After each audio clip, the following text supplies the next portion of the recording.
one of the areas that we really want to help folks connect with is, A, are we offering CTE courses? Right. But are those pathways also aligning to the high wage, high availability jobs for your district and your state?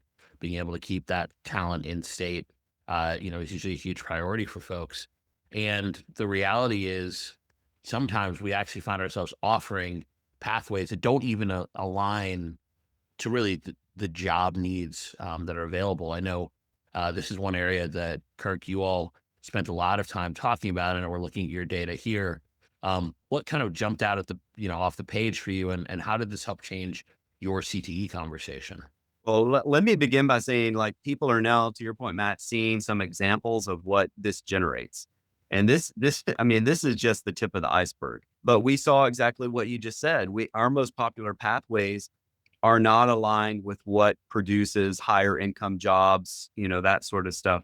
And then when you look at some of the others, we discovered we have a lot of potential to put more students in some of the higher demand, higher skill, higher wage opportunities. And that also, how do we, encourage students to be pathway completers? The data, and this chart doesn't show it, but you also get a data chart that shows how many students are what we call, I forget what we called it, but basically never completing a pathway because they're just jumping from course to course.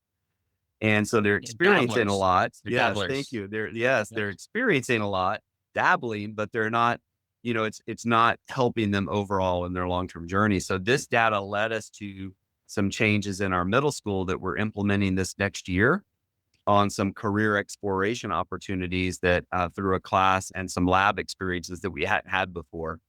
But this also shows, like, our health science is very popular. You can see it's kind of in the middle of the chart there, and we do really great at attracting people who are interested in that, to do phlebotomy, to do nursing, which is an amazing career. But what if I want to be a doctor?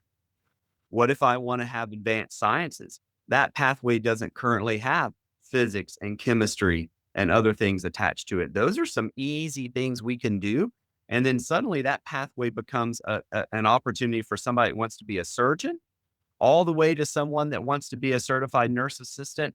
And all of those are valuable, and you can come out and get a job. And so, that's really the power in some of this data and this information.